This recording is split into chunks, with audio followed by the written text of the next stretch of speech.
కోట్లు వచ్చినాయి deputy CM బట్టి విక్రమార్క తెలిపారు.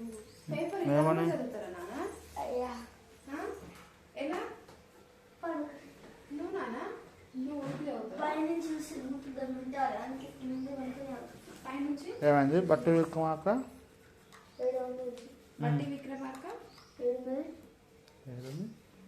లే కడుతున్నా విక్రమార్క తెలిపారు.